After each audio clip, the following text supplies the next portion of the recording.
So আমরা দেখেছি www.google.com এই ওয়েব পেজটা বা গুগলের যে ওয়েব পেজ ফ্রন্ট পেজ সেটা কিভাবে আমাদের কম্পিউটারে আমাদের ব্রাউজারে রেন্ডার হলো বা দেখালো।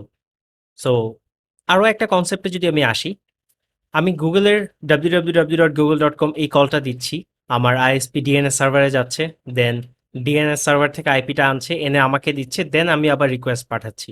অনেকগুলো রিকোয়েস্ট কিন্তু মাঝখানে আছে, অ্যান্ড এই রিকোয়েস্টগুলা হয়তো আমরা প্রায় সময় বুঝি না, মিলি সেকেন্ড হলেও সময় লাগে। দ্যাট ইজ নেটওয়ার্কে কিন্তু সে ট্রাভেল করছে, এই সময়টা লাগছে তার।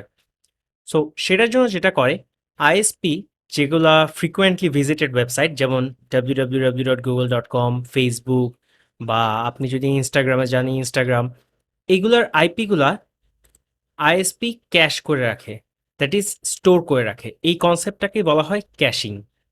সো নেক্সট টাইম আপনি যখন google.com-এ যাবেন, আইএসপি ডিএনএস সার্ভারের কাছে না যেয়ে নিজেই আপনাকে আইপি অ্যাড্রেসটা প্রোভাইড করতে পারবে। আবার সেম লেভেলের ক্যাশিং, সেম জিনিস, সেম কনসেপ্টটা আমাদের ব্রাউজারের মধ্যেও কিন্তু আছে। ব্রাউজারও চাইলে ক্যাশ করে রাখতে পারে। ইভেন ব্রাউজার এই এইচটিএমএল সিএসএস জাভাস্ক্রিপ্ট ফাইলও ক্যাশ করে রাখতে পারে।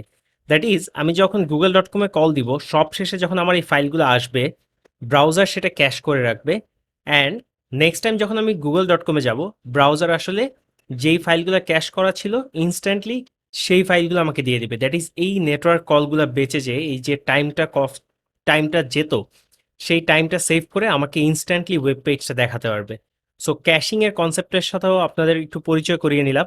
ক্যাশিং সিম্পলি চিন্তা করেন মাঝখানে যে কোনো মিডিয়া বা ইভেন সে নিজে স্টোর করে রেখে দেয়া, যে কোনো একটা ডেটা স্টোর করে রাখা, ইনস্ট্যান্টলি নেটওয়ার্ক কল না দিয়ে নিজে থেকে দিয়ে দেয়া, যেন ফাস্টার হয়। এই জন্যই ক্যাশিং ইউজ করা হয়। সো এই ভিডিওটা এই পর্যন্তই। সবাইকে ধন্যবাদ।